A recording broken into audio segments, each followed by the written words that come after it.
What So are you gonna like start all over again? Because yeah, I'm just going to give a basic overview. So yeah, a couple of things I just want to address right at the outset. Um, there's plenty of evidence that there was, at least initially, a very strong framing of this conversation as a debate. There's numerous tweets where it describes it as a debate on both from both sides. Um, but regardless of whether this was a debate or a discussion, there's nothing about having a discussion that somehow precludes you from keeping a linear thought process and trying to stay on topic on the point. Whether you're having a debate or not, if someone is challenging you on something, you can call it a discussion if you like, but if what you mean by a discussion is whenever someone challenges you, you are going to, or whenever you are trying to challenge them, you just generate these vague thought streams instead of keeping a linear thought process and holding someone's feet to the fire, keeping them on point. Make it very clear that that's what you mean by a discussion. So hopefully, no one interested in anything valuable in the debate sense will watch it. So that's one. That's just because that's really just what happened. There's no really way around it. 95% of the debate was just getting dragged around by all sorts of random thought streams. 5% of the debate was trying to stick to some linear train of thought to maintain the topic and press someone on a point. Trying is the operative word there because it was not successful. And the other things I noticed were were unfortunate was all of this stuff about like the dismissal of hypotheticals. All that just was completely slid. And there was some dodging actually on Joey's part, really unfortunate about questions of if he believed all life was equally valuable, all sentient life was equally valuable. And there, he was asked this actually a couple of times and he did not answer the question. Like he dodged and diverted it instead of saying it. At one point he said like Tate was like, I don't think humans and animals are equally valuable. And instead of saying, hey, I don't too, it doesn't follow that. No, he just that one addressed, and he at point blank, Tate once asked him like, do you think all sentient life is equally valuable? And Joey paused actually for a little bit and just dodged, just diverted it to something else. Um, that was really unfortunate. That just gives off the wrong impression about what what what at least uh, good amount of vegans' views are. I mean, it's this would give off the impression like, aha, that's what it means to be a vegan. But I want to make a broader point here because I've noticed this as a theme. Um, so one thing I want to say is um, I'm pretty disappointed actually with a lot of activists. I'm not going to mention any like more specific names, but and why am I disappointed? I've noticed a little bit of a theme. I've noticed a theme in which in which activists turn to, they see some like low tier, non vegan shit going on. And then instead of like doing the work to like, the work in which is really not hard to do, and like we've spent a lot of time putting out the basic skill sets to like do this. But there's like this initial reaction. I'm not saying Joey has done this specifically, but I'm saying in general to just say, "Oh, well, let's get Avi or Isaac to debate this some low tier non-vegan. Like let's tag these people in."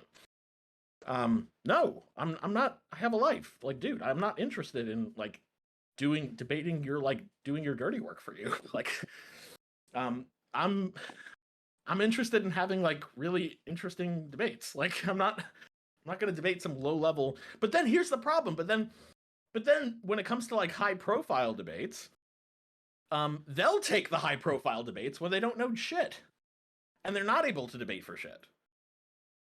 And that's like the most frustrating thing. It's like like what? Like, are we getting tagged in to do like the scut work, and then that you can't even do the low tier shit, and then when it comes to like the high profile stuff, like that's what you're putting yourself out there for? Like, yeah, it's really weird. One of the goals here is not to just have me or Isaac just do all of these debates, is to have people develop a basic skill set on how to debate.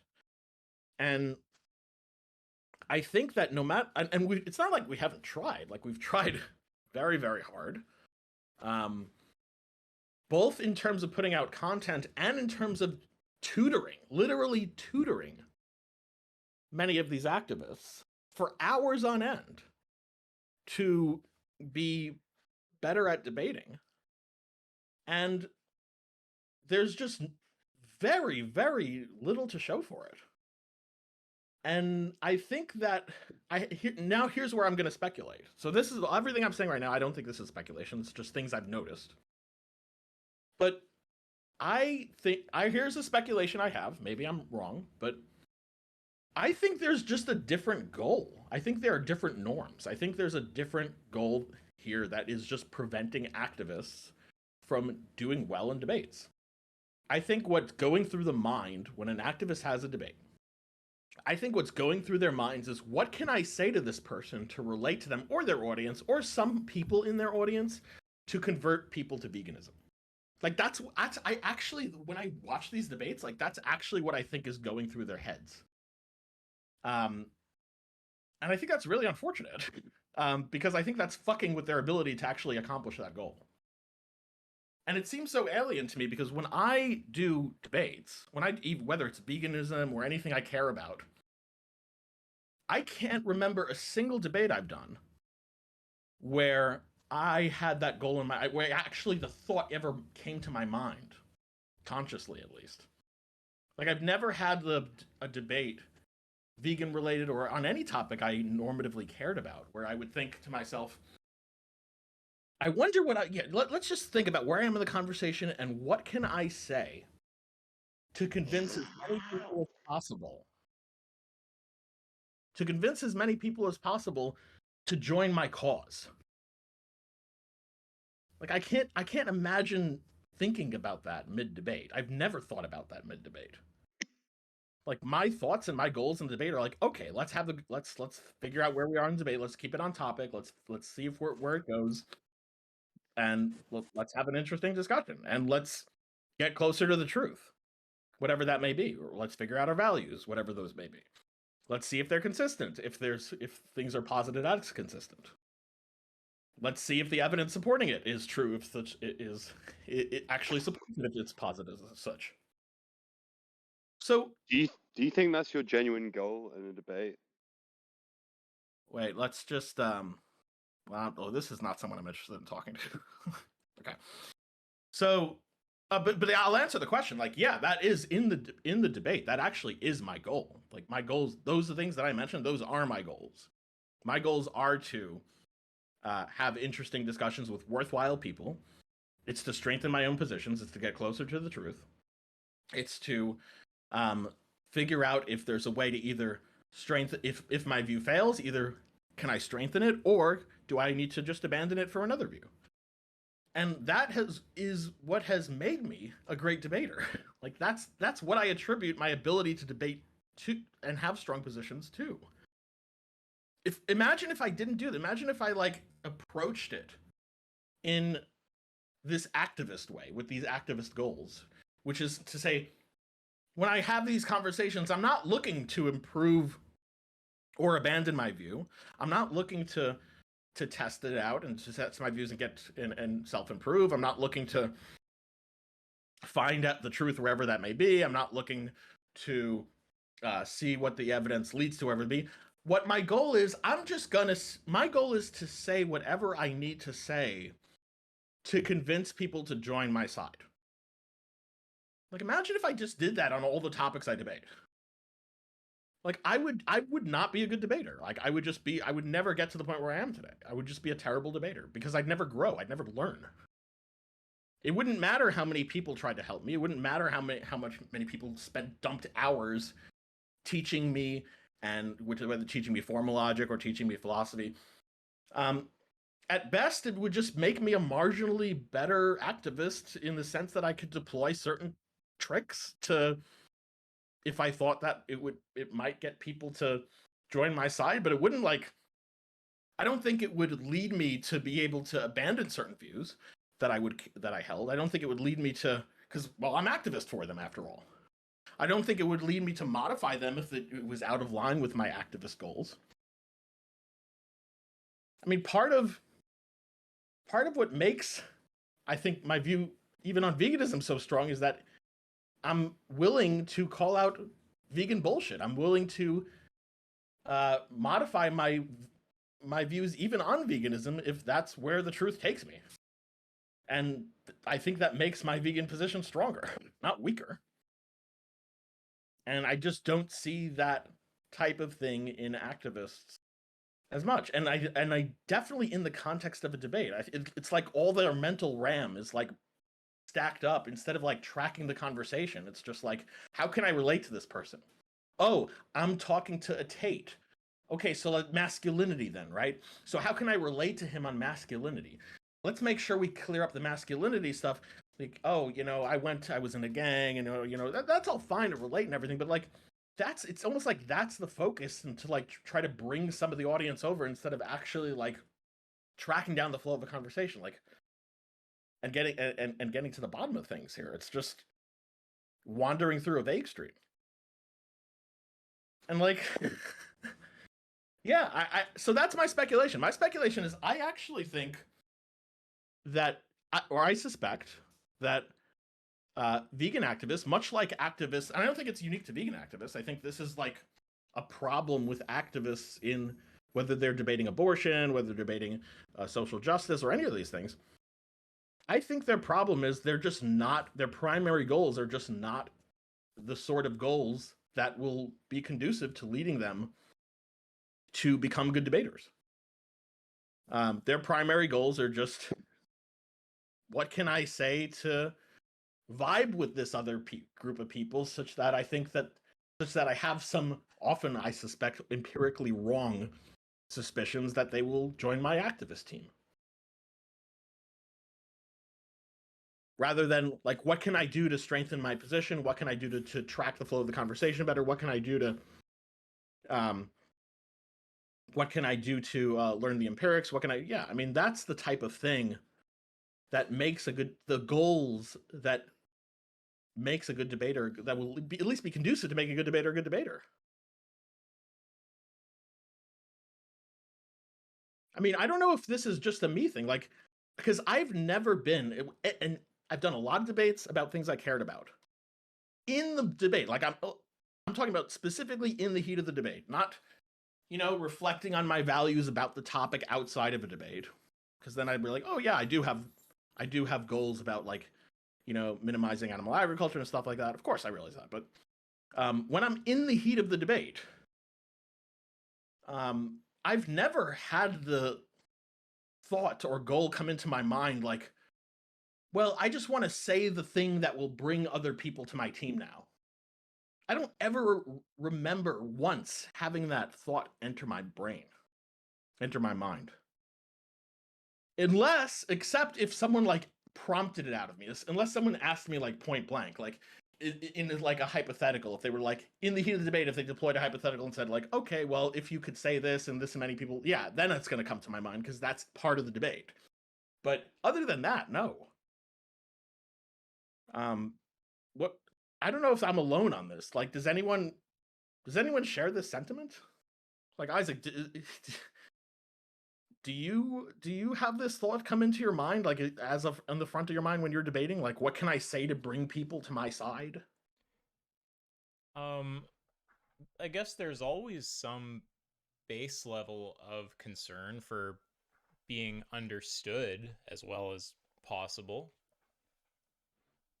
Wait, that's not what I asked. Of course I have the goal of being understood. I know it's not exactly what you asked, but does it kind of like result in some of what you asked though? No. Okay, so what I'm asking is, so the goals I have at the forefront of my mind when I'm having a debate are, yes, one thing that you mentioned is being understood. Yes, I want the other person to understand what I'm saying. I want to understand what the other person's saying. I want to see if we disagree on something. I want to resolve the disagreement in some sort of way. That can be some sort of justification, some sort of argument, some sort of empirical evidence, whatever that might be. That's all in the heat of the debate things that are on my mind. Or find What's out why it can't be resolved. Like, oh, hey, it comes down to this value that we don't share, or this belief which only one of us has access to the epistemic justification for. Right, I'm including all that stuff. Like, all of that stuff are like the heat of the debate things that are on my mind. Right? Uh-huh. When I'm in the thick of it. Here's what's not on my mind when I'm in the thick of a debate. What can I say to relate to this person or relate to this person's audience such that as many people will join my side? That sort of thing, very rarely, if ever. I don't remember that it ever happening, but that's certainly, like, if I had to order them, that would be like way down to the bottom. Yeah, I guess we just have to be clear about what you mean. I know if you carve it out in the right way, I'll eventually say yes to this, but when I'm thinking about, there is some amount of my mental energy that's going towards being understood, like, clearly, right? I want to speak as clearly as possible. I'm always going to pick the smallest word that'll get the task done. Try to say, like, this is in debate, obviously, you're just kind of shooting the shit right now. Try to say as, and specifically when pushing someone in debate, right? Not all of debate is like pushing someone, but you'll notice my when I start pushing someone, I'm going to get a lot smaller with the sentences that I say. I'm going to try to get as much impact per word as possible, not use any big words.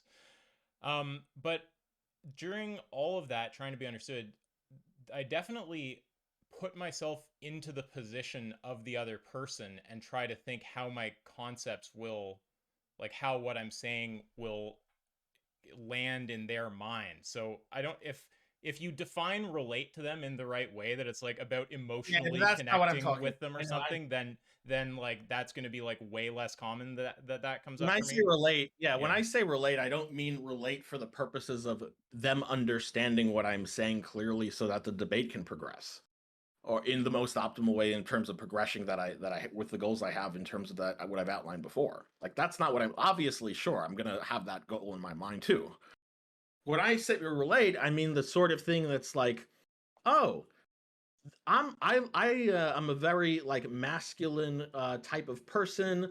I my social media presence and my life is all about masculinity. So I see this other person who's also appears masculine. That might help bring this other person to my side, right? Well, yeah. Like, so again, like, I'm just gonna give you kind of cases that like fall under my like that might fall under relate, and you could just carve it out until these are gone. Sure. But like so I'm not trying to be annoying with it, but just the kind of thing that comes to mind is like when I'm trying to think of how to be understood clearly by someone, I do think about who they are as a person and what kind of concepts I've carved out by wound away. That's not what I'm yep. Carve it out. Okay, well, yeah, I mean, like, I'm talking about, because if you're talking about like masculinity for like, okay, I can relate to them in terms of a masculine way because that's just what they fucking understand. Yeah, no shit. Like that, yeah, but that's not what I mean. I mean that they have like a normative, like they have like some desire to be masculine, and if I show them my masculine stuff, they'll be like drawn to me in that sort of like desire type of way. Well, no, that example is definitely something I don't do, and yeah, no, I'm just trying to say that like I do agree because I can get a sense of what you're going at even if I can't spell it out exactly, but I just want to carve some of these other things out of what we mean by relate because I am doing some of those things, and people. Yeah, I don't think it would be totally obvious to people listening that some of the putting yourself in someone else's shoes to see how the things you're saying are going to like land in their mind, stuff like this wouldn't be captured by what you mean by relate. But yeah, as you like get rid of those examples, it becomes more obvious that what you're talking about is like some kind of like, like emotional connection or some kind of, I don't know how to spell it out. But yeah, I agree with you. That sounded very foreign to me, what you just described about trying to like relate to someone about like little details about myself in an effort to persuade them of a point. Like I would do that in a conversation, but that seems like just insanely strange in a debate. Yeah. And then even thinking about like you know, if I answer, even things like if I answer honestly, or if I answer, you know, is that going to be a sacrifice to how many people would go vegan versus just like reflexively answering honestly? Like that's another thing I want to mention. Like, for example, at one point, and this is going to be speculative, but the thing that's not speculative is Joey did dodge the question about all life being equally valuable, when all sentient life being equally valuable. Now, part of me wonders if he were to say like, no, certain sentient animals are worth less than others, is he just worried that he'd get backlash from other vegans? Unless Like, he's those had, type of- I will say, unless he's had a change of belief, I'm sure he doesn't believe that. Like no, I know he doesn't. I know he doesn't believe it, but he dodged it and he let it go. He let the point slip multiple times. And then when asked point blank, he dodged it. Now I'd have to I'd have to rewatch, because I admittedly was like lifting and half paying attention to the discussion, so I didn't catch it perfectly. But assuming it, okay, yeah, sorry, yeah, we're just gonna assume it is a dodge. No, it was. I watched it. No, I mean from my perspective, because I was like half paying attention. I don't want to commit on that, but yeah, sorry, go on. Yeah, so like, and part of me wonders. Sorry, what I'm saying. Sorry, I should have been. Sorry, my bad. I just mean, assuming that is what happened, right? Which I assume it was, because you are an accurate. You have a good judgment of things. And you have no reason to lie. So I watched the debate, and I also have other people have noticed the same thing. But yeah. Anyway, no, so I was just kind of saying, like, assuming that is the case, it would be weird, because he doesn't.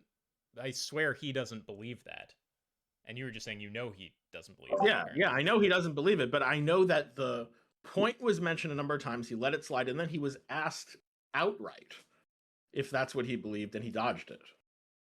So I wonder if there are thoughts that are on his mind of the sort of like, if I say this, what are like the broader political ramifications? Like, you know, will other people in the vegan activist community be upset with me? Will I lose subscribers? Will I lose followers? Like those sorts of things. Like, I wonder. I don't know if that's the case or not, but to whatever degree that sort of thing is taking up someone's mental RAM, like, I just think that's one more thing that's going to hinder someone's debate performance in many cases. Especially if they're already considering optics from the non-vegan side. Are we wanting to talk to people in general right now, whoever that is talking, Avi? Or I mean, that's fine. Okay. I'm basically done, actually, Rob. That's just my hypothesis that I've come to at this point. Because the other thing, and I'll ask just you guys, like, when you're in a debate, do you typically like have at the forefront of your mind, like, you know, what can I say just to persuade the audience, or what can I say just to bring other people, or what can I say to like I think people are just so optics. I shouldn't say optics pilled, because it's not like it, I'll just say optics brained. Like, people are just so optics brained that it gets in the way of actual optics. Yeah, it's not something that I think much about, but you don't have to be as thinking not about it. You don't have to be as bad as me for that. Like, I mean, I'm like probably a particularly, like, well, I think I'm probably a strong case of not caring about optics, to a point that a lot of people wouldn't want to operate the way that I operate, and that's fine. It's not like I care about it zero, but it's probably like, if I started listing out my priorities, it would probably come out like after I list like a good handful of other things. Yeah, exactly. Like, if you were to ask me, like, well, what's on your mind in the thick of a debate, like, that sort of thing is just going to be way down. And it's always always surprised me when someone is like after a debate, someone asked me, like, hey, did you really need to say it this way? Did you really need to behave that way? Don't you think if you didn't, more people would be vegan from your debate? If, like, you talked a different way, or you tried to relate to them this way, or if you didn't use this word. It's just so bizarre on so many levels when someone says this. Like, yeah, I'll just go through all the levels. Like, well, the first thing is just, it's an empirical thing with no fucking evidence. I want to hedge before you do this, though, because I think before you explain all the ways it's bad, I think that people will think that you and I take a stronger position than we do. Like, I think you would acknowledge yourself to be probably, if we have a spectrum of like caring about optics to caring about like just like tracking and getting your point, like whatever roughly we're talking about there, you're like leaning way more away from optics than most people. But to be clear, you don't hold the view that people have to lean as far to you as you do. You're just saying if they don't lean at least reasonably far in this direction, there's going to be like a bunch of consequences that they pay for it. Including optical consequences. Yes, including optical consequences, sure. But yeah, I just want to emphasize that because I think that I just know this incoming, I feel the incoming straw man. Like, I was sorry to cut you off, but just, I know people are going to listen through all of these reasons you're about to give, explaining, what were you going to explain? The costs of, Yeah, I was gonna explain all the ways like that sort of thing to approach me with is just silly. Yeah. So I just want people to understand when you're saying that, and I assume you agree that you're not saying people need to lean as far as you in the direction of not caring about optics. Like, you might be a kind of disagreeable person. You know, I'm a kind of disagreeable person. So people don't need to like. There's a lot of people who they're not going to want to go to the degree that we go of just focusing on the raw logic of the conversation. So it just needs to be said that you don't need to lean as far as we do to not experience the, myriad of problems that you're about to lay out. You'd agree with that, right?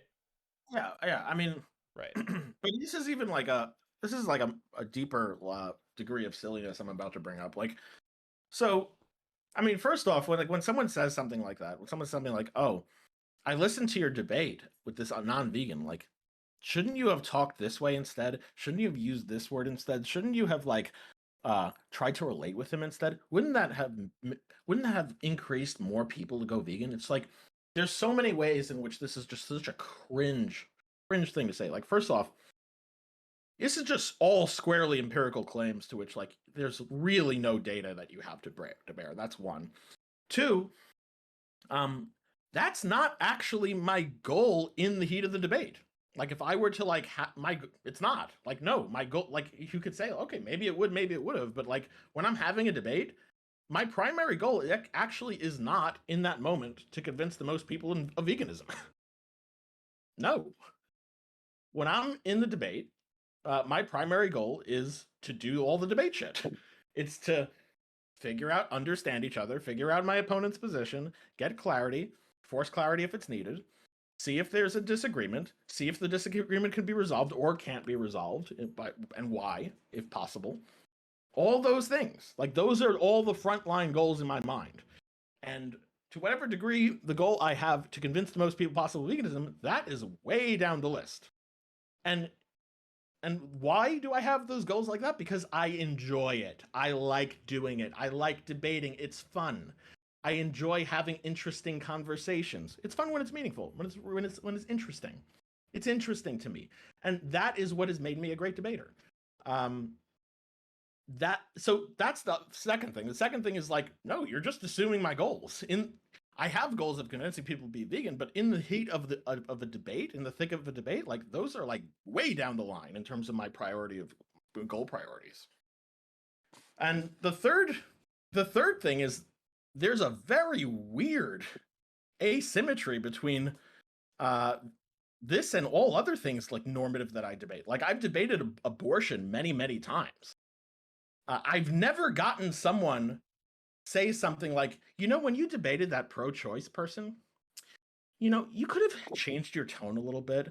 Why did you have this tone? Why did you use that word?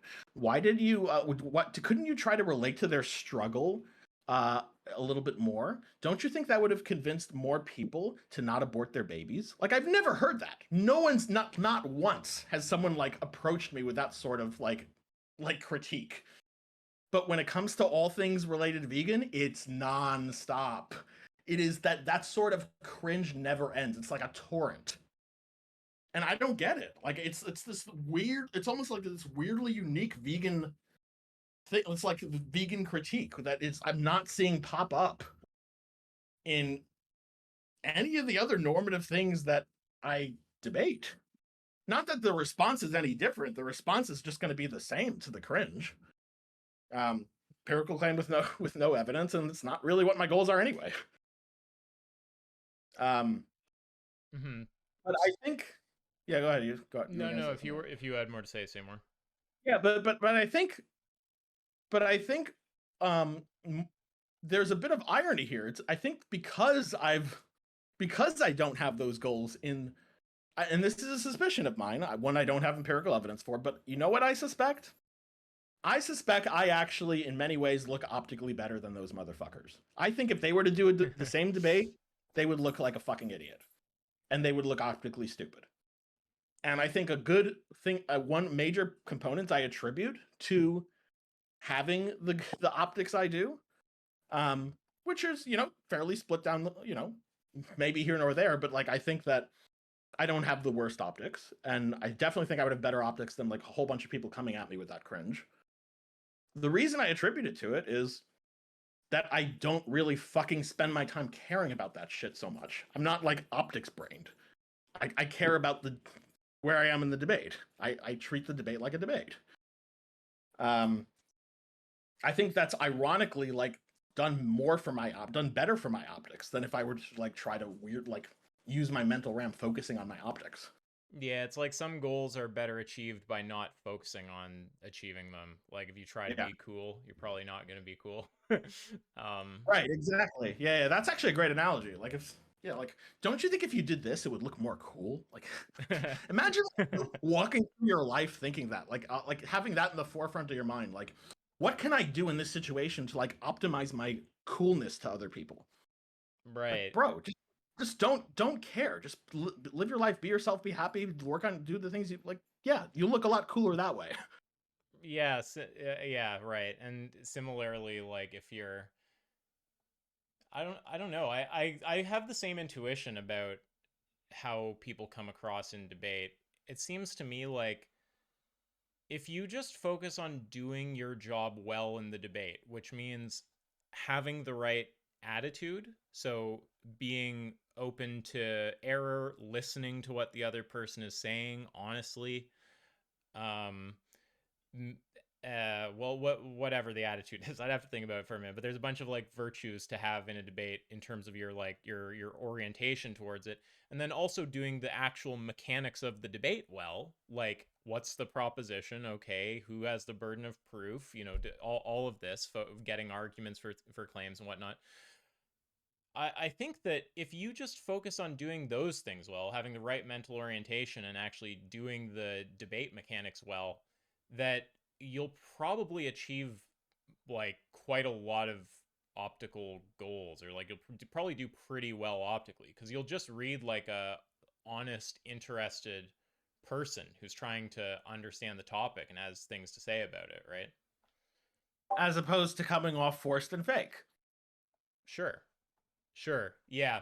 Right. Because you think that, right. Because there's a ulterior motive. It's like when you have all of this focus on something you're trying to get out of a situation, it actually creates a weird, subtle, gritty tone, kind of. I don't know what to call it. It's like, when it's obvious someone wants something from you and that underlying tone is kind of there. Yeah, it's like you'd be more subtle manipulation. Yeah, you'd be more persuaded if someone just made a good case or just demonstrated a thing to be cool. I don't know, whatever. I'm not sure exactly what I'm saying. Well, I know exactly. I know exactly what you're talking about. It's the type, if someone wants something out of you, and instead of just being upfront with that, they'll like drop all these subtle hints, or they'll say it in some sort of tone in their voice, or they'll like, if you're in a relationship with a girl, like the girl might cry, but then like look over her shoulder to make sure you're looking to see if she's crying, and then like, that sort of thing, instead of just coming at you and saying, hey, I'm really upset about this. Yeah, it's like insincere. It doesn't just read like genuine.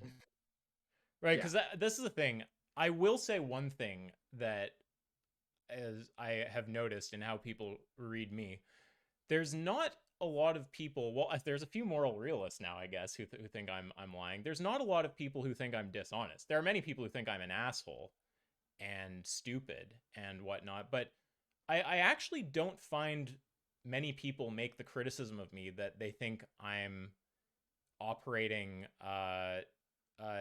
dishonestly, like not trying to actually engage in the conversation. There are people who say it, but it's not one of the more common criticisms I get, and I doubt it's one of the more common criticisms you get.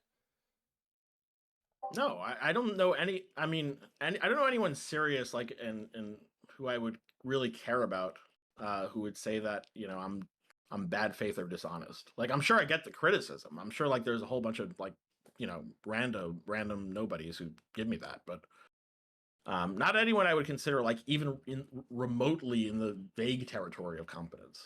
Who says that? No, you'd have to be like, it's one of those things you'd have to be dumb to believe, basically.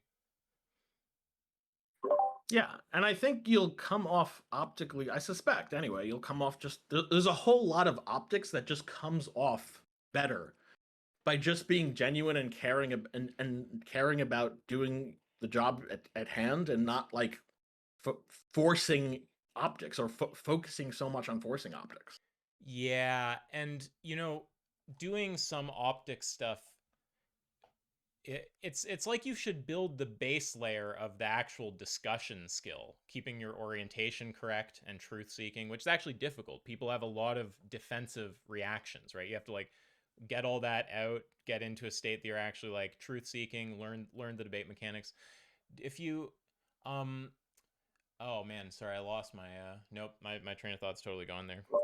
I'll continue it. Just having the basics first, and maybe sorry, right on top once you have the cake. Exactly. It's like Right. it's a layering thing, right? Like once you have that base level in place, then it's easy, and you notice lots of opportunities for little optical things. You're like, because once you have, it's like driving or something, like once you can drive, it's then easy to talk and drive, but you wouldn't want to try to like learn driving while talking, really. Like, you kind of just want to listen to the like driving instructor and like do what they're saying. You don't want to be talking about irrelevant things. Where like how certain people can debate at a high level and play video games at a high level at the same time, right? Like, they don't learn video games while debating at the same time. They just do both, and then they could put them together and do both at the same time once they're proficient at both. Yeah, and I'm not saying you can't progress doing both at the same time. It's probably not optimal. What I think is like, yeah, I mean, I guess if you balanced it right, you could maybe learn doing both. But it's just the leaning too hard towards optics. Like that really is the problem. It's just if you lean too hard in that direction, you actually, it's like self-defeating. You fail at your own goal. And you just kind of like fail. Well, this is why you fail at your own goal, I guess, because people see this, but you just fail at the conversation logically. Yeah. And look, once you develop like a good proficiency at debate, like you have the cake, you'll notice, like you said, you'll notice these opportunities like, hey, actually, this would be I could probably deliver this in a more optical way here. Like, but those are like subtle, you'll notice these subtle little fixes that may have a pretty potent kick in an optical way. Yeah, but you don't want a consistent, nice cake of optics that you splice bits of logic onto. Like, you want a nice, consistent foundation of logic that you splice bits of optics onto. Exactly. Yeah. The optics is the spice. It's not the meal. Right. The argument, the position, the arguments, the supporting evidence, all of that stuff, that's the meal. The optics is just the seasoning. It's not the other way around. Yeah, and you had this argument with Destiny like a week ago, right? Sort of. I didn't go into like this depth. Sure. But I was just pleading with him to like, I don't think the debate's round 2 is happening. I think I kicked him off the debate, but I was pleading with him to like not cede logical points because he's worried about the optics of them. Yeah, it's easy to go too far. Once you're scared enough about saying things that are true but that are a little bit complicated, there's like a threshold you'll cross where you just can't like make good points. You're just like handicapping yourself too much. Yeah. And so, okay, so I think that's basically my take. I guess we'll open it up to if anyone has any if anyone disagrees with me or wants to have any challenges to anything I said or wants to ask questions in relation to the topic. But yeah, I watched the debate. Really shitty, frustrating experience watching it. Yeah, I have this hypothesis about activists now. I just think they're going to be their goals are just their goals in terms of debating for the sake of activism. I suspect are just self-defeating in terms of their performance. That's just my suspicion at this point. Could be wrong, but there's only so many times you can see it. And yeah, I don't know. I have a Can couple we things. add something? Oh, Yeah, okay. go for it. So if the idea, oh, sorry. So if the idea is that you have to do, was it fall? I don't know who's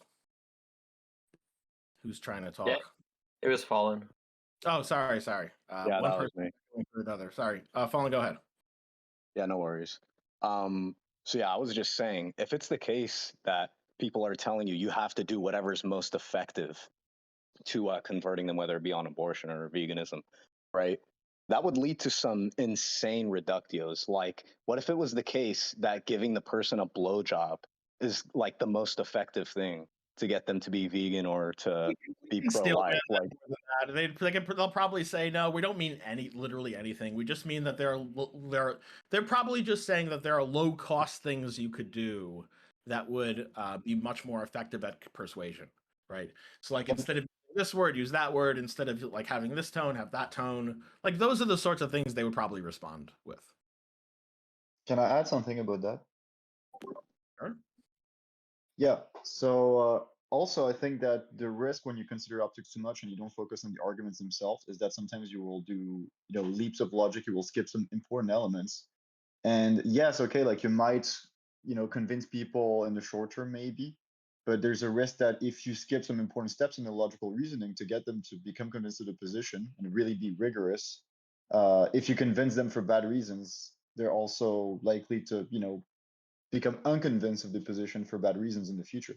That's right. And also be more of an advocate against your view with the anger that they've been tricked into the position, or at least some thoughts that they may have been tricked into the position, or not just tricked, but convinced unfairly of the position. People might have some resentment about that. And they might staunch anti-vegan activists. Yeah, so convincing people to your side for the wrong reasons, I don't think that's a good long-term strategy. Yeah, I see a typical example. So here we saw about the idea of being masculine, right? Another typical example, especially you see that in a lot of outreach, is when people will bring up their religious views to defend carnism, right? And instead of actually addressing how do they know that their religious views are actually correct when it comes to the specific point of supporting, exploiting animals, for example, they will just essentially try to shove in some cherry-picked parts of their holy books and stuff like that to try to go into it. I think it's pretty dishonest, and I see a lot of people doing that as well. Yeah, I've noticed certain things in that theme as yeah. It's your holy book tells people to sacrifice animals all the time. It describes your God as enjoying the smell of burnt flesh. The only thing that this person needs to do to just deconvert from veganism, that's really your goal to convince them, is to just read their holy book a little bit more, and then boom, they'll just debunk the whole point you made. Yeah, I mean, this happens a lot, and also don't even get me started on health related claims. This is the reason why I push against the plant-based cabal of plant-based doctor lunatics. Yeah, no, same reason. Convincing people to vegan for absolutely garbage reasons. Because you saw people overhyping Yeah, plant-based diets when it comes to their health benefits, and people feel they've been lied to, so they become anti-plant-based diets. well, yeah, the majority of people that are ex-vegan used to be vegan for health reasons. So the stats line up. Yeah, and if you look at the people who are convincing them in the first place, it's people who do stretch the envelope of science. Yeah, it's bad. There's some crazy examples of this. I was in a vegan server and I was talking to them about how strange it is that they seem to not be engaging with anybody on ethics when it comes to veganism, even though veganism by definition is an ethical framework. I'm like, you're not going to get someone to be vegan because there's no way you could demonstrate that there actually is some superior health outcome to not eating like one single like fucking ounce of meat per month or something. And they're like, well, yeah, there is. I'm like, okay, whatever. Let's just use a more obvious example, like leather jackets, right? And they were like really wanting to die on the hill so badly that they said, oh, there are negative health effects to wearing leather jackets. I'm like, what the fuck? That's insane. What is the desperation? Like to just... purchasing and owning a leather jacket and putting it in a storehouse that's like a mile away from you. I even said that, and they still like... Right. Just, I don't know what kind of reasoning they were using. They were saying like, well, just having your hands ever touch the leather jacket. I'm like, okay, you don't ever have to touch it. They just would not. They then said, oh, well, that's never going to happen. You're not going to just not touch it. So this is a reason to ask for DV. Like, they just want to die on this hill so badly to just not have to like talk about ethics and feel as though they're like, I don't know, shaming someone in some way. So they have to like go down this route of, oh, well, there's benefits to the person themselves, and that's why they should be vegan. Yeah, that's pretty weird. What's the server name, bro? I needed to know. Like, that sounds crazy. It's Vegan World. Bro, who? I need a name. I don't care. Throw them under the bus. That was Albanian. I thought maybe you were there for that. I'm running mute. I know who that is. Well, yeah. In either case, like in terms of like, yeah. So I don't know if anyone. Yeah. So I mean, that's. I think that's what I have to say. Unless anyone has any like more direct questions. Avi, with regards to having in mind like convincing the audience, I thought I heard maybe you or Isaac, like when you land a reductio on someone, isn't part of the point is like, oh, people with similar values to me might... Yeah, but that's a meta point about in the debate itself. That's not like... So the thought of like, what can I say to convince the audience? Well, I'm in a debate and making an empirical like case or intuition pumping or however you want to call it, someone else, or explaining to someone else how it may be the case that other people may find your view not convincing are two very different things, right? I can make a point in a debate about how something might be received, but that's all part of my goals being in the heat of the debate in the first place, which are, hey, this might be a thing you might be concerned about on your view, which is like a lot of people might find your view distasteful, versus the type of thing I'm talking about, which is what can I say to get people to convince me? That might be more of the sort of thing of saying, well, when you were making the point that other people might find your view distasteful, you should say that in a nice way, instead of saying, well, a lot of people are going to think that's silly and garbage. You should have said, hey, a lot of people might find that a bit objectionable. Like, that's the sort of thing I'm talking about. Do you see the distinction between those two things? Yeah, so if you knew like your opponent wasn't going to care about, how other people viewed it, you wouldn't like try to land the reductio, or you'd have some other reason. Oh, if I already knew that my opponent wouldn't, then I'd be a lot less likely to. Sure, I would say like, okay, well, yeah, I don't even know if there would be a point of exploring it. I already explored it. I would just say like, okay, well, I'm not sure what there is to talk about. I mean, we already reached this point. I already know this point. You don't care about this. You don't care about that. I already know what if I already know what someone's view is, and it's like I clearly have an idea of where it goes, and I clearly see what follows and what doesn't, I probably wouldn't even enter the conversation, like unless I disagreed on a proposition with them, because I'm not sure what the propositional dispute would be. I understand. I'm wondering if Isaac agrees with that, because I don't know. It seems like sometimes he goes, I just want the audience to be clear that this is your position. Like he knows that maybe his opponent concedes on the reductio, but he wants the audience to be clear on how insane it is, or something. I'll just make one thing. Isaac can speak, but I'll make one point about that. sometimes you can have a goal when you see something like this about just getting the audience to laugh. Like sometimes you just want to make fun of someone's position, and you want to make fun of that with other people. Like you want to mock it. And I still take that to be a different goal than saying like, oh, how can I convince this other person, or how can I convince the audience to be vegan? First off, convincing the audience to be vegan is very different than convincing the audience that another person's position, whatever it might be, is ridiculous. Is also different than the goal of getting other people to laugh and mock the other person's position.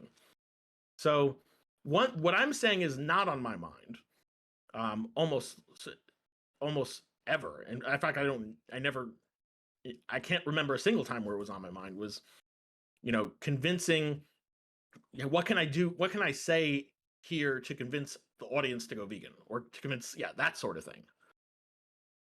There may be some times where it's like, how can I deliver something for the audience to laugh at something my opponent said, right? I might have that. Even that is like not as common, but that happens from time to time.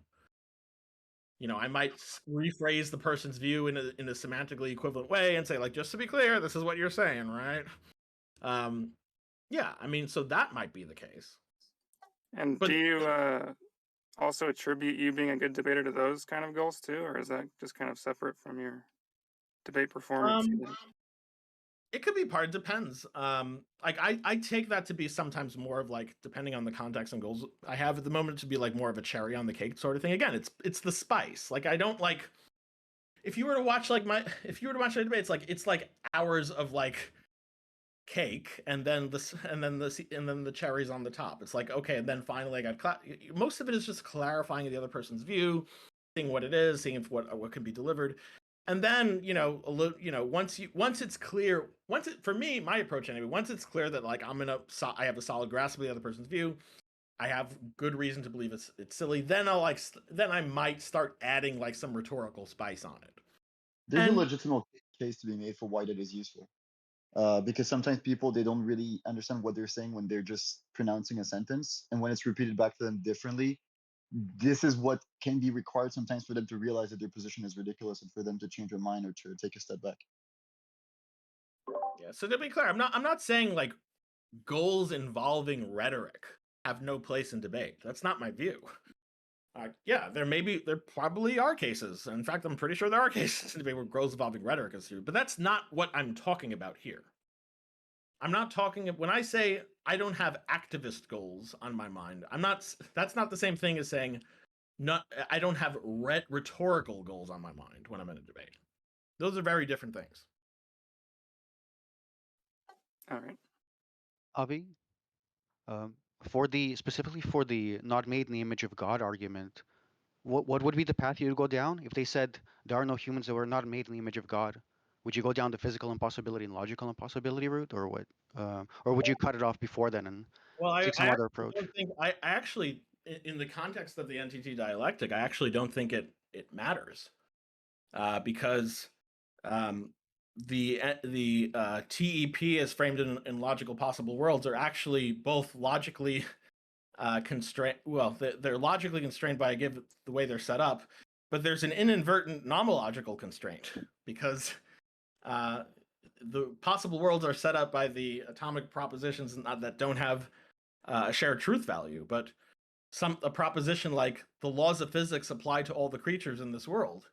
That is a proposition that is going to be true for both the beginning and end case, the beginning world and the end and the last world. And so all the worlds in between are going to be nomologically constrained as well, because the proposition the laws of physics apply to all creatures in this world will be true for all those worlds. So really, I don't think it actually matters whether it's physically or logically possible in the context of an NTT dialectic. The way I would proceed is just to find out where the image of God ends. Like, okay, well, what about these creatures? What about these creatures? Like, what is it about? Like, because just saying, like, think about it, like all human means is that they're made in the image of God. That doesn't really tell me anything about what a human is if I don't know what the image of God is. So where in this process does the image of God no longer there? So to be clear, your also approach would be to ask you- for information of what it means to be made in the image of God, and then to ask about the methodology as to how to determine if something is made in the image of God or not. before you answer that, and you might need to say it again, you should also deal with the situation where you have a proposition like this is either the first or last world. Wait, I'm sorry, what? This is either the first or last world? Which is true of both end worlds and none of the middle worlds. Oh, I take that to be but that's not an atomic proposition, is it? It's not. That's like one of a relational proposition. Those aren't the sort of propositions we're talking about. I've not heard it phrased like that. Atomic proposition. Like they're okay. So you don't have to say atomic. There are certain propositions that are like relational propositions. So propositions like, okay, so you're saying, let me say, I understand what you're saying. This world is either the first or the last world. Yeah, I mean, so we could find some principle that excludes that, or just also be clear, like we can add an asterisk and say, like, that's not the sort of proposition we're talking about either. Like self-referential, like type of propositions, or like there may be, yeah. So I have to think a little bit about how to, like, because clearly I know that's not what we're talking about. So I guess I have to be clear about, like, if I am excluding that with some sort of like principled setup, or if I'm excluding that by just like, you know, carving that out. But either way, that's not the sort of proposition that I'm talking about. Yeah, sure. Yeah. No, I didn't mean to put you on the spot with it. I thought you Yeah. you had generated a clever answer to that kind of criticism at one point. So I was No, I think that was the end. I think it was like the difference between relational or like self-referential propositions about the world itself, versus as opposed to like propositions about the creature that's in the world. Yeah, you could definitely get rid of it with that. I can't see off the top of my head how that would overshoot it all, but the bigger point is just to understand that it's not like the bigger point is to understand that you can do the carving out, right? Like at best it's like empirical hedging. Like someone's just going to be like, "Oh, okay, all right. Well, let me think of a little principle to exclude that, or let me throw a little ad hoc asterisk on there." Yeah, it's not like it's a theory that will lose credence or something if you put an asterisk. It's like question. Yeah, because it's not exactly, because it's not a theory. It's not like meant to explain something. It's just meant to like clarify what we're talking about. So, yeah. So if someone were to generate that counterexample, you could either just say, okay, and not that counterexample, or if you happen to know the category that captures it and similar counterexamples, you could spell that out. But yeah, either way, a point like that's just not. It's like the same as pragmatic hedging. Like you can add whatever pragmatic hedging you want, but someone in principle can always just kind of wand it. Sure. Anyway, sorry, I didn't mean to distract from Eurytos. No. I'm glad you didn't bring it up. Yeah, you just said that, and I have like a sophistry radar, so you know, my sophistry radar went off. But yeah, sorry, Eurytos, do you want to? It's always going to be, and not only is it like it will always be presented as if it's like the most clever dunk possible. I know, like it's like someone just like stumbled upon this like objection like to the possible world. Like, oh my god, I'm so smart. Like, yeah, I mean, yeah, it's always someone basic bulbing some criticism that we like thought of once in some random chat. We're like, hey, someone could say this. Oh yeah, interesting. And then like never talk about it again. Okay, yeah, Eurytos, you were asking Avi a question or two. So it was just for clarification, if I understood properly, your approach to, you know, humans are made in the image of God. Your approach would be to ask them clarification questions about what they mean by this and how they got to that position. Yeah, because like imagine like this series of like this array of, you know, cow to human and everything in between, or human to cow and everything in between. If someone tells me like the point at which value drops off is the point at which the image of God is no longer there. There's nothing about that tells me where in that array that point is. Like, is it the step after the first case? Does a cow hair make someone lose the image of God? I don't know what your view is. I don't know what your hermeneutics are. I don't know what your interpretation of image of God. What does that mean? I mean, do you think the image of God has like a cow hair on it? If so, like, does a cow hair make someone not have the image of God anymore? I don't know. So like, it could be. I don't know. It could be all sorts of places. So like, the point is that if I'm not already familiar with what this person means by image of God, which I'm not, especially like given like how many different religions there are and like what different interpretations of religions and different sects and like what all different like what like I'm sure image of God means a whole lot of different things to different people. So yeah, if someone just tells me that, I'm like, that doesn't help me. That doesn't help me get the answer to my question. It's like the religious version of vague humanity. Yeah, exactly. Humanity though, like all that's, yeah, exactly. Oh, so then you could say something like, what is it that's true of an animal that if it was true of a human would make it so they would be made in the image of God? Would that be like the path? I mean, sorry, it's one way of saying it, but think about the real thing that you're trying to get at here is not like the real thing of what you're trying to get at is you're trying to get some understanding of where the point is, vague or not. Like you're trying to narrow down the scope in the TEP series where like value drops off. And so whether it's helpful or not is just going to be whether you're actually narrowing down your understanding on this other person's view. Yeah, If just they- acquiring more information about what their position is, what it means, will only help you ask the most, efficient questions to test their position and their consistency. Well, that's a different point.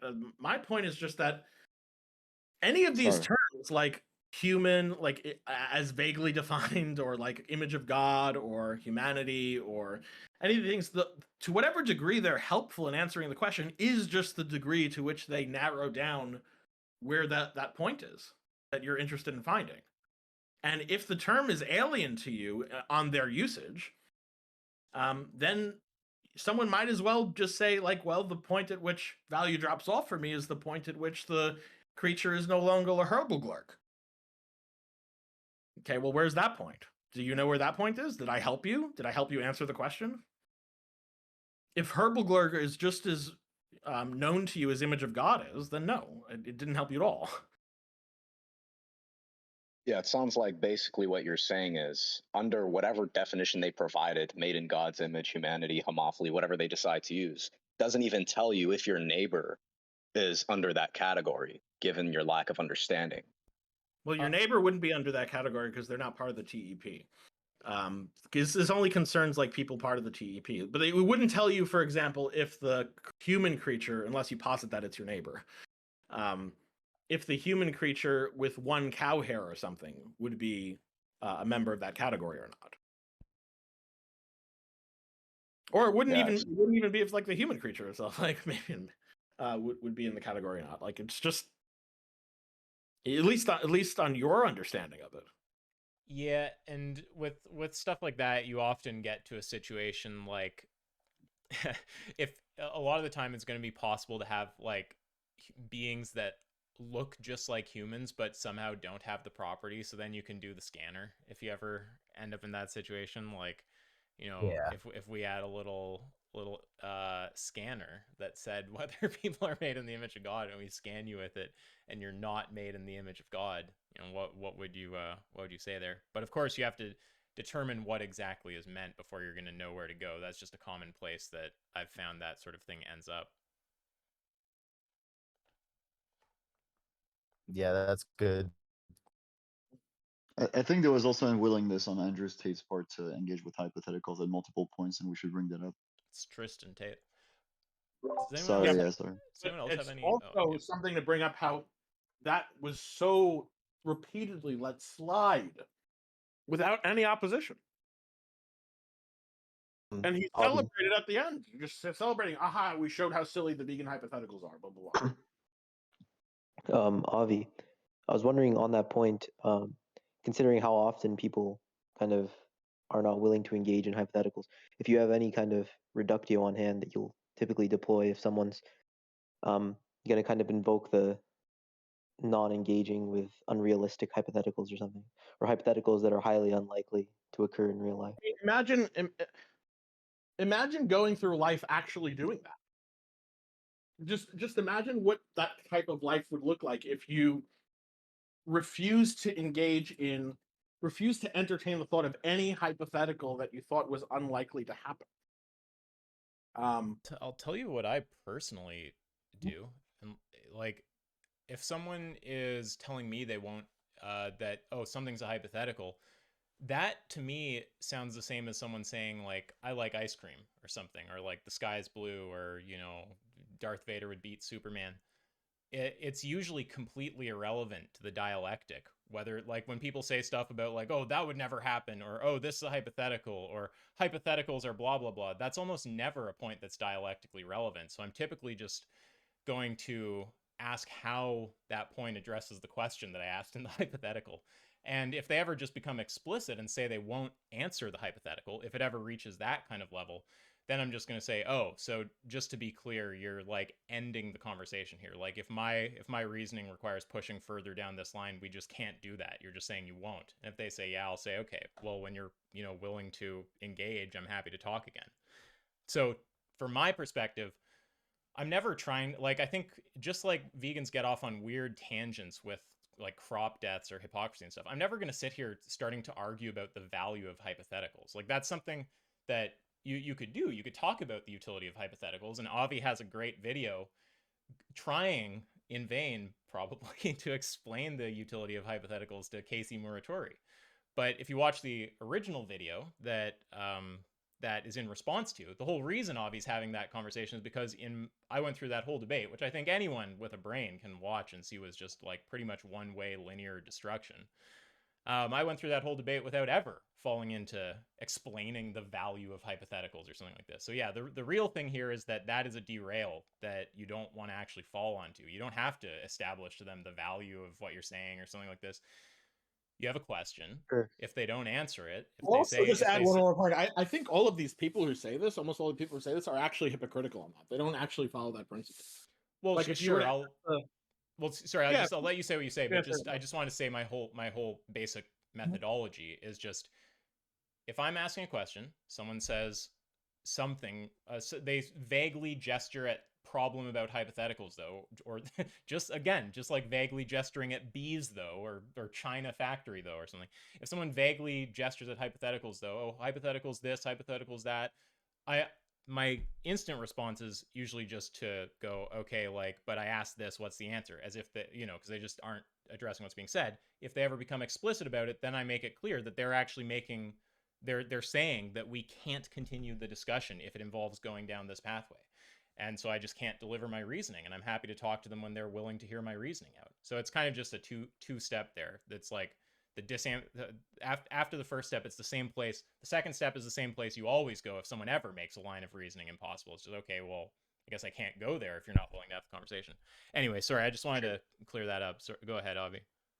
Yeah, also just finalize. Yeah, so I agree with the principle. Yeah, in the dialectic, yeah, I would have the same type of response. Like, okay, well, I'm trying to get information out of you. Do you think the information I'm trying to get out of you is whether it's probable or whether my example is probable or not? If not, just no, answer the question. Like, right, you know, exactly. Whether it's probable or not has nothing to do with the answer to the question, nor does it have to do with the point of why I'm asking it. Or just it's a hypothetical. What does that have to do with it? Yeah, I'm aware. I just delivered it. I know it's a hypothetical. Sometimes people literally say that. They respond by going, that's a hypothetical. Like, imagine responding to someone else making an argument to you by going, like, that's an argument about veganism. Like, what the fuck? It's like retarded. I have a question. I think it's a really, one thing is they are very, very hypocritical about that. Like, I think anyone who says this is hypocritical, almost in all cases. Like, for example, there's like an interview where you get one of the Tates, like they'll be asked if they would have sex with this person or that person, and they view that if they had sex with this person or that person, they view it as very improbable. In fact, there are examples where they would say like, oh, that's a 0% chance of happening. 0% chance of happening. And then if you were to ask them, well, if you did do that, would it be haram? Right? And then instead of saying, the answer that they would give is, yeah, it would be wrong. The answer that they give is not, well, I can't actually answer if it would be haram or not, because I just said previously that it would have a 0% chance of happening, and it's a hypothetical. Like, no, they selectively apply that whole it's a unlikely hypothetical thing. Yeah, And I yeah. almost everyone who does that, like I think almost everyone who does that is selectively doing it. And the reason I suspect that is just because I'm trying to think what it would take to like truly live a life where your brain doesn't engage in unlikely hypotheticals, what you believe to be an unlikely hypothetical. We do this all the time in daily life. Yeah, and I totally I agree. I have that suspicion as well that people don't actually hold that standard. And I understand ask yourselves approach is kind of like once they make it explicitly clear they won't engage, then I mean the conversation kind of ends. I guess what I had in mind though is if you were interested in kind of explaining the value of hypotheticals after they've already described, right, that they're not going to engage with it, if there's any kind of reductio or argument to deploy as to why it might be silly to not engage. I mean, I would agree with the hypocritical thing, but Yeah, I mean, if they just deny that. I'm sorry. I just want to say one more thing about it because you just when you phrased it back at me, it just made me think. Part of why it's important, though, to me to operate the way I do there is because what they're doing with all this complaining about hypotheticals is they're trying to find a way not to engage. Like I doubt there's anyone in this call who disagrees with that. This is always give all these things. That's a hypothetical. That'll never happen. What I don't think about like all these things are all just cope to avoid engaging. They're all an attempt not to engage, right? So why it's so basic how to deal with this, but almost everyone gets like sidetracked into the weeds. It's like, okay, are they actually saying they won't engage? Then make them be explicit about that and then say we can continue when you're willing to. Are they willing to engage? Well, in that case, what they just said is not relevant, so they just need it pointed out to them and now answer the question. Right? But it's just like the crop deaths, most vegans get thrown off and start rambling about weird shit there. Like with this, most vegans get thrown off and start rambling about hypotheticals and their value or something like that instead of realizing it's just a linear pathway. They're either ending the discussion and making it impossible or they're not. If they are, then it ends. If they're not, then make it clear to them they're not answering the question and continue. So the first, and here's a little bit of rhetoric that I'll reach for. If I were to explain to the audience, first thing I would say is one value of engaging with hypotheticals is not looking like a complete bitch in a debate by trying to dodge a hypothetical. So that's one.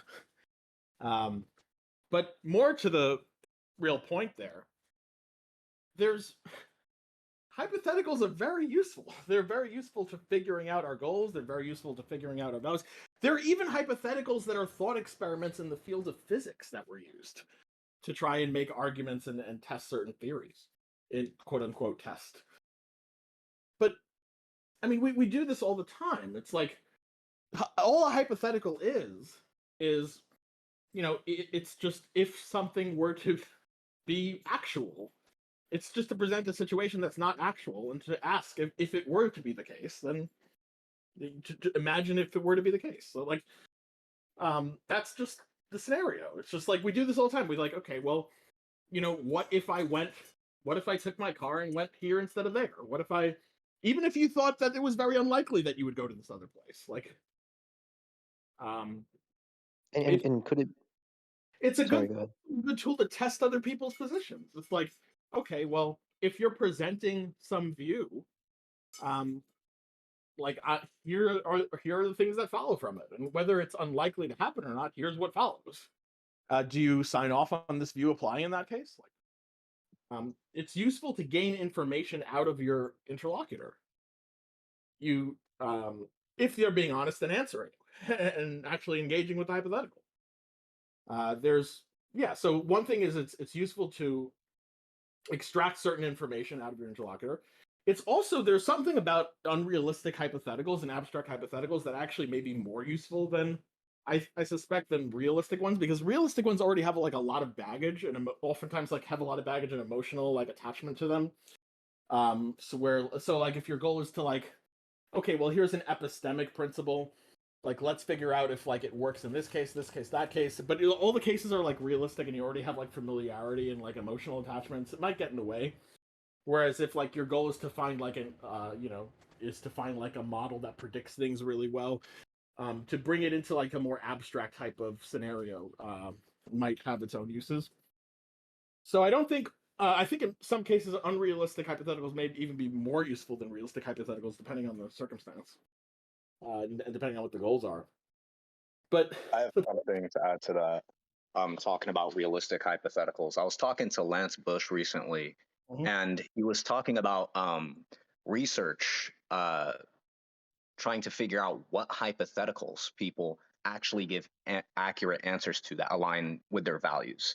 And the more factors there are in a hypothetical, which is typically what realistic hypotheticals have, the less ability someone has to actually give an answer accurate to the answer they would have wanted to give if they could have fully comprehended it. And it has to do with like limited brain power and simulative capability. So the more simplistic and unrealistic it is, ironically, the more accurate an answer you'll get to their values. I think that's interesting. It goes along with my suspicions. I'd like to see the paper. If you have a link to that paper, feel free to shoot it over. I'm going to ask him for it right now, actually. Yeah, but I mean, my broad suspicion is I don't think like this thing people say to dismiss unrealistic hypotheticals. I don't think these people even remotely do this in their life. I mean, I think another they option. Hypotheticals all the fucking time. Yeah, I agree. And I think another thing to do is like, that's an option is to, in good faith, to be super charitable. You can say, look, bro, I'll answer a hypothetical and present a hypothetical for yourself to answer. Like, if animals didn't feel pain, then I wouldn't be against kicking them, for example. There'd be no, they'd be like a plant, So there, I answered a hypothetical. Now, can you answer mine? You know what I mean? Yeah, I mean, it's the way I use it, it's usually to extract information or to test theories or test hypotheses or test what someone's saying. My goal is that there's certain information I'm trying to get out of someone else. And that's the point, and it's useful for me to do that if the person's willing to engage. If they're not willing to engage, then well, it's not useful for that end. But then what the other person's doing is just taking a tool that I have to get an understanding of their view and preventing me from understanding their view. So just be clear about what the other person's doing there. Yo, Avi, I'd like to propose some terminology here for shaming this. Hypothetical. Yes. I love it.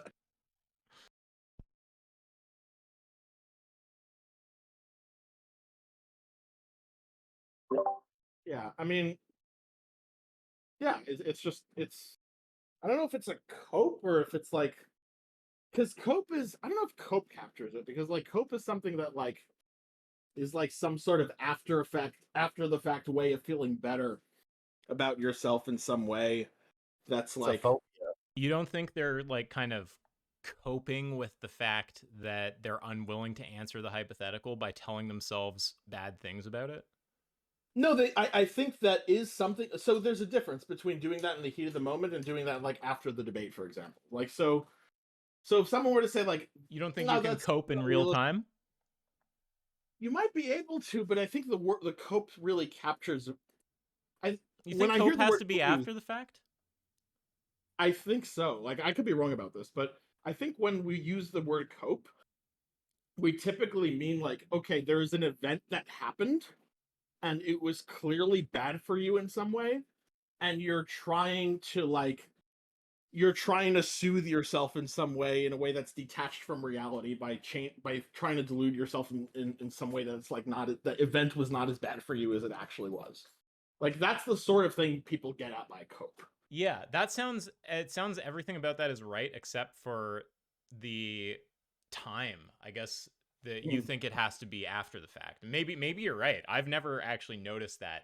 So if that does ruin it in other people's minds too, let me know. But to me, it seemed good. It seemed like they're coping. But yeah, okay. I guess if you say you can't cope in real time, then sure. Well, it's just not typically how I hear it used. It's like, you might be right. I don't know. I thought you could say you're coping and they're coping now. They're like coping as it happens. But maybe that actually legitimately is not how people are using it. So I don't know. It is a slang term. It seems like, to me, it seems like a phobia that is employed as a coping mechanism. So like Okay, hypothetical. that one's funnier anyway. So let's call it hypothetophobe. That's good. Okay, hypothetophobia. Yeah, they're Yeah. just scared of hypotheticals. mean, They just have an irrational. could Yeah, be and the- it's irrational. And then Avi can go and deliver all of his reasons why this is like you're not actually like this in the rest of your life, and these things are actually good for helping you figure out what you want to. So yeah, it can be an irrational fear of hypotheticals. I think that if the reaction is immediate, like, oh yeah, that's just a hypothetical, like they rejected from the get-go. Because if you had a pause, right, like they thought about it and then they realized, wait, my answer is like no matter what I say would make me look bad, and then they say, oh, I don't engage with hypotheticals, then it could be Yeah. cope, right?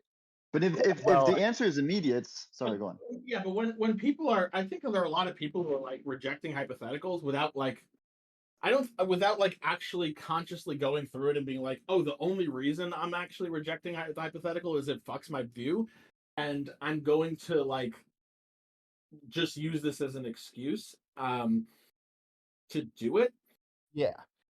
Which A lot of people, I think a lot of people just think it's a legitimate move to just dismiss hypotheticals because they're unrealistic. Like that's actually, it's just some sort of move you can make. Yeah. But it shows that, you know, when they accept a hypothetical, when they answer a hypothetical before that, you know, it shows that they're fine with hypotheticals, just not this hypothetical now, and so they start getting so it's selective hypothetophobia. I think at this point you can confront them about it. Like, hey, like if you have an issue with this hypothetical I just presented because you think there's an inconsistency with it that makes it like incoherent or something, you're welcome to explain that. But you showed before in this conversation that you were able to engage with hypotheticals, so like it puts a burden of proof on them at this point. Yeah, typically what I do if I'm trying to like quote demonstrate the value of hypotheticals is, because the response I usually get is, well, what does the answer to this question reveal anyway? This is like something so abstract or whatever. It's like, well, you just present them with a hypothetical like, hey, if you could rape 100 women and get away with it, like absolutely there was a 0% chance that anyone would ever know and that your victims would forget the next day.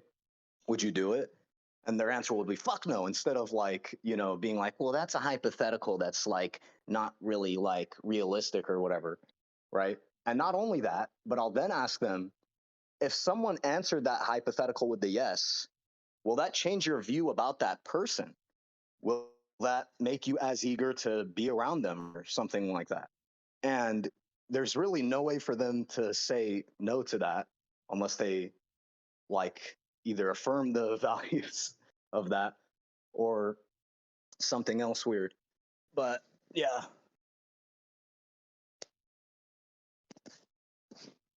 Just give them another hypothetical that they're not scared to answer because it's not relevant to the subject itself. But when they're willing to demonstrate that they're like that's engaging bad in advice. hypotheticals. That's bad advice. You don't want to start doing that when someone's trying to complain about hypotheticals and then you start trying to like meet all of their weird burdens. That like someone can easily box you in like that. Once you allow that, they can landslide that into you not being able to do anything. You have to oppose that in principle, right?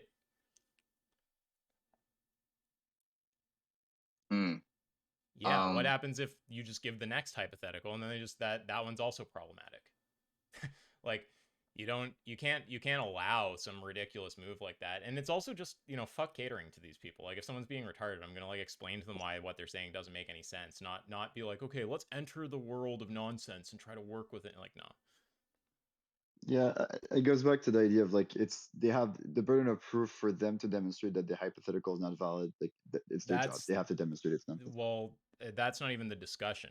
Like if they're actually saying that there's a problem with the hypothetical, that's one thing. Then they might incur some kind of burden of proof. But it's not like if we're talking and I bring up a hypothetical and they complain about it, then like I don't know. I'm not even sure exactly what you're saying, but like, yeah, no, we don't want to get into a discussion about the value of hypotheticals. That's not what's being like that's why I hopped in again to talk. I don't like. I don't. It's more about start catering if they have a complaint. Sorry, go on. No, go, it's fine. Go for it.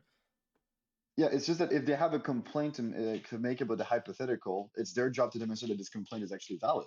That's basically Yeah, what I'm trying to say. that's right. If they yeah, so if you raise a hypothetical and they say I can't answer that because it's like malformed or it's contradictory, whatever, then yeah, absolutely. Now they have a burden of proof to demonstrate that. But it's not what I wanted to kind of, I guess, avoid was this idea that like if they object to a hypothetical, then we have to engage them in some kind of debate where their burden of proof is to establish that like something about the general utility of hypothetical, like that would be getting just derailed to do that. But if it's linear, it's like I can't answer that hypothetical for this specific reason, then sure, they have a burden of proof to establish that.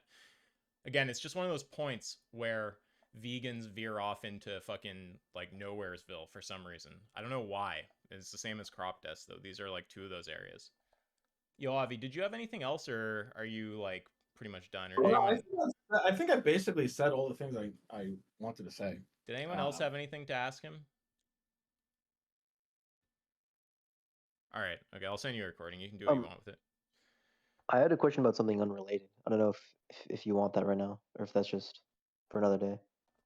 Sure, what's up? Or whoa, for Avi. Sorry, yeah, go ahead. Yeah. So I actually asked AY this the other day, and he said, fair enough. He hadn't thought about it much. But Avi, when you are kind of determining, so for example, in the case of abortion, let's say, the woman would get jail time, right? For jail time, are your views about jail time one where you want to prevent future crime, or is there some kind of combination of like justice, some kind of just penalty, or is it kind of strictly about just not, I guess, maybe deterring future crime, where if you knew this individual would not commit any future crime, then in principle, you would have no reason to put them in jail? Yeah, I don't have a full fleshed out theory about that. All I could say is that whatever the purpose is, whether it's some sort of theory of justice or whether it's just a purely utilitarian type of goal of jailing people, whatever it is, we just apply it consistently. That's all. Okay, but you're not sure what yours is yet. You just no, I don't have a full fleshed out view about it. Okay, fair enough. That's it. I had just one more thing to follow up, but if you have to go, like, I don't want to ask too many questions. Yeah, we can go. No, it was just to follow up on what we were just talking about. If they say they're not, because the main, I think, objection to hypotheticals, and Tristan gave it in a debate, he said, I won't engage with it because it's not realistic. It could never happen. So then just like I think Isaac was saying, the best, like, would you just say, okay, so you're not willing to engage in hypotheticals? Or would you say you're not willing to engage in hypotheticals that can never happen? Well, I think your Would your very language speaks to the problem. Sorry, I want Avi to give his take, but like you just said objection to hypotheticals. Like that, it's that kind of like vague thinking that's the problem. A hypothetical is like a noun, right? What's it mean to object to a hypothetical? Is that to like say that a hypothetical is contradictory? Is that some claim about the utility of a hypothetical, or how, like, right? So you never want to react, you don't want to be thinking in half-baked terms or reacting to things in half-baked terms. You want to find out what it is that, if they're not answering the hypothetical, you want to find out what it is they're doing, right? Or at least try to get them to answer it. And if they're doing something other than answering it, you can find out what it is. If it's some kind of objection, as in they're saying that it's false or something like that, there's response, or sorry, that it's that's obviously not an objection. A hypothetical is something that doesn't obtain currently. But yeah, the point is disambiguate what exactly the objection, as you called it, is, and then if it's irrelevant, which it is virtually always, right? Like literally virtually always, then you're just gonna say, oh, okay, well, I'm not right, whatever the point is. Well, I'm not saying anything about the likelihood. So yeah, I'm just wondering what the answer to this question is. Or no, I'm aware it's a hypothetical. But yeah, what's the answer to the hypothetical? Or whatever they say, unless they're showing like an actual problem with it, as in they're showing that it's like incoherent or something like this, then yeah, you just want to be redirecting them to the actual question. And yeah, the only time to start pointing out that they're just holding up, like, if they make it explicit that they won't answer, or it's becoming obvious, you just go like, are you just saying you'll refuse to answer this? If they say yes to that, then it's time to end the convo, because they're just basically saying that they're not willing to like engage honestly with you. They won't let you run your criticism. So not any point there. Avi, it was originally a question for you, but I wanted to say something because that. Well, no, I it's would just- take the same approach. It's just that after the, I probably would give some accounts for why I think hypotheticals are useful and why all the other things, but only after they've made it clear that they refuse to answer my question. Right. Yeah, sure. That's fine too. And you agree with me about the language, right? It's like I really think this is like, Yeah, it's not an objection to it. It's not a problem with it unless you show how it is. It's like we shouldn't agree that your objection to what I said is that it's unreal. No, it's not an objection. Yeah, sorry, I misspoke when I said objection. I should have just said that the way they answer is they say, "Well, I'm not going to answer that because it could never happen in reality, well, it's and not I want an to deal with answer reality." either, actually. That's not an objection or an answer. Even that's not. When you say it couldn't happen in reality, it's not clear that hypotheticals couldn't happen in reality. It's just that they aren't happening in reality. I think. Do you think it can be useful, like, if you're really charitable with the person you're discussing with, to ask them, like, hey, if you say it can't happen in reality, do you mean that it's like so unlikely that we shouldn't talk about it? Like, are you talking about probability? Or are you talking? Yes. Disambiguate. Are you talking about a logical inconsistency that it's the answer logically is yes. impossible? Yeah, you don't have to explain. I got what you mean. The answer is yes. Okay. The reason it's Sorry. important because it's important to it's important to know if they are talking about a logical modality, because that actually would be an objection to the hypothetical. If your hypothetical like has an incoherence to it or a contradiction or some sort of thing like that, I take that it would be an objection. To the hypothetical's existence, right? To the What is its hypotheticals, existence? well, to the Like wait, to no, the- don't answer that. Just what do you think you mean when you say hypothetical's existence? An Like that it's a objection to the question. hypothetical's existence. To be honest, I'm not sure. Okay, That's so why I'm asking. I'm not trying to like pick on you or anything, but this is like if we are just it's one of those things where 99% of fixing the problem is being clear about 99% of answering the problem is like defining it clearly. It's the sloppiness about how we're thinking about it and about the language that creates or contributes a whole lot to the problem. It's a lot harder to end up in this problem if you think clearly about what these words mean. Like what is an objection, right? What would it mean to object to a hypothetical? It's not even clear. Like if you don't think about that, then you interpret any vague gesture with a negative tone to it about hypotheticals as a quote objection and then start responding to it, right? Like that's the problem. You need to actually have some idea. You just don't want to. It's the vague conceptualizations that people are exploiting here with the hypothetical shit and with the crop deaths shit. No, I agree with what you're saying. There are some people that are a little more specific with their objections. They'll say something like, "Oh, I can answer the hypothetical," and sometimes they'll answer it, but then they'll say, "But I don't think that answer actually means anything about what my actual values are," or something like that. That's well, I don't know what that means. Yeah, but I that's agree with what you're interacting saying with about what's like said, getting clarity. Yeah. So just to be clear on why I think it would be an objection. Why what would be? If it was a contradiction. Oh, of course. Yeah, right.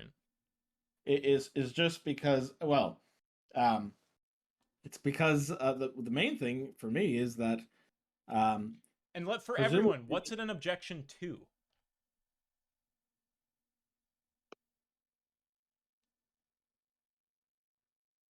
Yeah, it's the main thing for me is that no, I'm asking you, Avi, I'm asking you, what's it an objection to?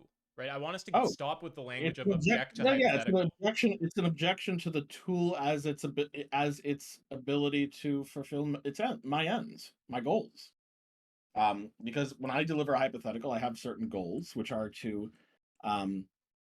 get the other person to minimally to get the other person to understand it at a given level, and to extract some information for it. And the objection to the tool is that if it contains a contradiction, then I don't expect a person to be able to understand the hypothetical at the level that I'm talking about understanding. And so it would just be like I'm just delivering. I'm trying to use a tool that just is going to be impotent to meet the aims that I am intending it. Right. Yeah. So in that case, where there's some proposition, which is like this tool will help with these goals, which is being said to be false, and that's what's meant by objection there. Yeah. Yeah. And also, if that were made when you delivered a hypothetical in debate, what would you say to that?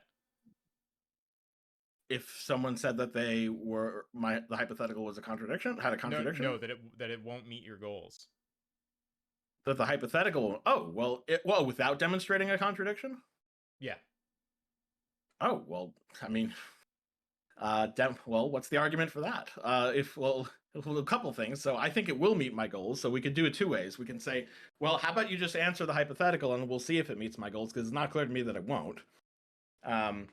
But if you think you have an argument that it's impossible for it to meet my goals, or that it's incredibly unlikely, then you can deliver that. There's two pathways you can take there. But whether it'll meet your goals, that's a separate question of whether, like, that if you ask them some hypothetical question and then they respond by saying this hypothetical won't meet your goals, do you take that to be a legitimate move to make? If I say I'm asking you this hypothetical because I have the goal of this, I have the goal of XYZ. Then I think it is legitimate.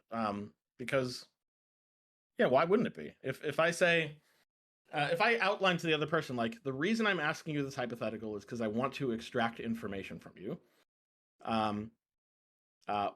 Or like, if you're just, assuming you're operating in good faith and everything like that, you understand it, and you also have the goal of giving me your information, and you're able to understand hypotheticals, and I deliver, and someone says, well, this hypothetical actually wouldn't meet your goals. I don't see what's wrong with that move. It might be tangential to whether it has an answer or not. It might be. Yeah. Well, because the actual discussion about what we don't want to mix the questions of does it meet your goals and is it contradictory, right? Because the one, although whether it's contradictory or not is going to tell you whether it meets your goals or not, they're not the same thing, and one of them isn't necessarily on topic, right? Yeah, I mean, if someone says, it depends what the topic is. If the topic is the hypothetical contradictory, then yeah, sure, that one would be on topic, one wouldn't. If the topic is will it meet your goals, and the goals are contingent on it not being contradictory, then both would be on topic. There's some weird little quirk there, because with does it meet your goals? So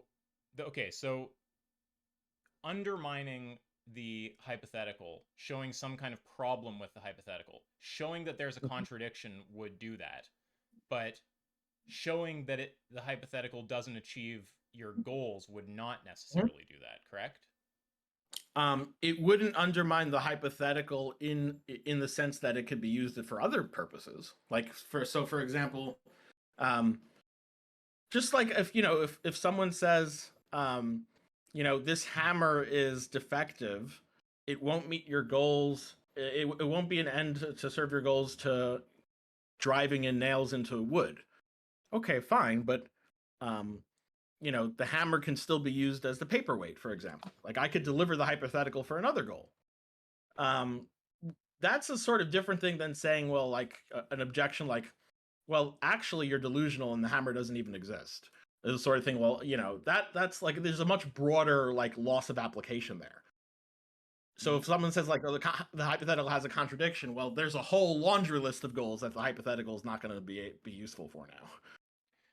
Yeah, well, there's also just, say that there's a goal that you have that's not relevant in the moment to... Oh, no, that's what I'm talking about, just to be clear. When I say goal, I mean, I am talking about, to be clear to the audience as well, I'm talking about the goals I have in the moment.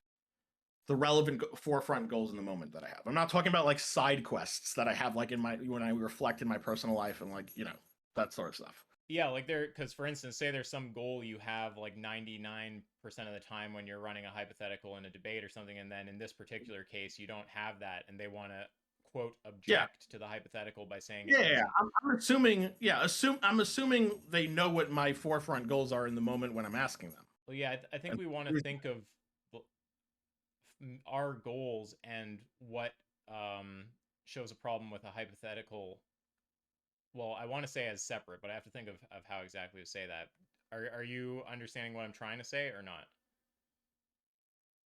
Could you say it again? So there's a question about what meets our goals, and there's a question about if a problem has been shown in the hypothetical. And I'm saying I don't know if we just want to construe problem in hypothetical in terms of our goals broadly. I feel like we want to think of some specific subset to do with hypotheticals, and then it's going to be irrelevant if they object by talking about those goals you have that, I don't know how to say this. I'd have to think about how to verbalize this, so I might not be able to articulate it right now. I was hoping that you might get the general direction I was like gesturing in. I understand. I understand, but I actually do have the suspicion that you will actually come on to the former rather than the latter when you think about it, because, yeah, I mean, because what does it mean to be a problem? Like when you say there's a problem, like what do you mean? Unless you're gonna like that it violates some goal you have. Yeah, exactly. If not, then why is it a problem, right? Yeah, but I want to say that there's a subset of goals that I have that I'm actually concerned with in the case of hypotheticals, and that saying it's a subset of goal problems, right? Yeah, but if there's other goals I have that aren't like relevant, then again, like I don't know if I want to. I'm not sure exactly how to express this, so maybe it's not great to talk about. I think but it's like if you have a subset of goals that are relevant to the hypothetical, and then someone talks about the hypothetical not meeting your goals broadly, that's like not that. I don't think that that's what. I need to think about how to say this, but there's something seems fucked about that where it's there's like a difference. Yeah, I'll grant this. I think there's a difference between someone saying, "Hey, for the specific goal that you delivered this hypothetical won't be a means to accomplish your goal," versus someone saying, "For your goals broadly, this hypothetical won't be a means to accomplish your goal." Like I understand there's a distinction there. Like yeah, that's because the first is just going to be basically like saying that it can't be understood or something by the other person. Like I don't want to get into a discussion about like what emotional reaction I might be hoping to see from them or something like this. Like I'm not interested in. Yeah, like okay, so there's like an objection in the sense that like, okay, well, if someone has like no emotional problems, as we like stipulate, however whatever we mean by that, and if someone is a fully rational actor, however we mean by that, and if someone like is they're like they've spent years and years and years. This is actually like similar to like my pragmatic definition of gibberish, where it's like, okay, like if we took, there may be something intelligible here, but if we took like a whole bunch of scholars who like are, very rational and they know a lot about the field and they're good faith and they're really dedicating to like extract the information here, and they try and try and try, and if they were to try and to do it, they would fail until their deathbed. Like for pragmatic purposes, it's going to be gibberish to them. That's the sort of pragmatic definition of gibberish I have, and that's the sort of thing that would be objection I think you're getting at. It's like, well, it's not going to be, it's not just unintelligible because someone has like someone has a diagnosis of schizophrenia and they just like, they're too distracted by their hallucinations to focus on the hypothetical, even though it wouldn't accomplish your goals. Yeah, that's right. Yeah, exactly. Yeah, it's like some sort of if someone's idealized... like, if someone's like, I'm like too retarded, I'm not gonna like. Yeah, sorry, go ahead. Yeah. Yeah, there's a distinction there. I think what you're trying to get is like it's not going to be intelligible on some sort of idealized scenario of people trying to extract the information. Yeah, but I mean, I think so. Like, yeah, I guess there's something that got fucked here. Like, a problem with anything, a problem is always a matter of our goals. It's something is violating some of our goals. If someone wants to say that there is a problem with a hypothetical, there's a set of goals, I guess, that are relevant. Like, you know, for me, the only thing that's really coming to my mind actually is just that it is understood by the other person. Though I'm sure there's more than that, but that's like the chief thing that comes to my mind. So if someone were to give any kind of objection, if they were saying that they can't understand it, right? Like that would seem like a legitimate kind of objection to me. Yeah, but it depends why they. Yeah, but I think what you're trying to get at is like, you know, if they can't understand it, while that might be an objection to a hypothetical in this particular case, if it turns out the reason they can't understand it is just because they're stuff, you know, the example I gave before, they're too distracted by hallucinations, and that's the reason why they can't understand it. You are not going to be struck. That's not going to strike people as like as potent of an objection as it contains a contradiction. And I think the reason there is just we see hypotheticals that contain contradictions as not going to achieve your goals in a very broad scope of scenarios. It's like it's not just the people suffering from schizophrenia that are not going to understand it. It's going to be scholars who devote their time to understanding it that we don't think are going to understand it. Yeah, at least on the level of understanding that we are asking for. Yeah, sorry, no, I'm just high. I've been fucking vaping and coding all day. I knew it. I'm like, why is he not grasping? Why is he taking so long to grasp this? Is he stoned again? Like, is he on weed? Like, yeah, you're on fucking weed, Isaac. I'm out of here. Like, what the get fuck out of here with that. Yeah, well, anyway, I agree with what you said, though. And if someone's showing a problem, it's just a matter of what our goals are. And they're going to have to show that some goal I actually have in that moment is not being met by the hypothetical. Like the goal of being understood. Maybe that's not being met because they're because it's logically contradictory, not because they're like high on crack or have been vaping and coding all day. Not because they've regressed and have succumbed to their weed addiction, so they can't understand the hypothetical. Yeah, it's just so helpful for getting work done. I just find it so much easier to work through a ton of stuff, but yeah, it's probably not a good habit. Yeah. All right. Well, anyway, great talk. I'm glad it was recorded, and yeah, have a good night, everyone. Okay, I'll send it to you.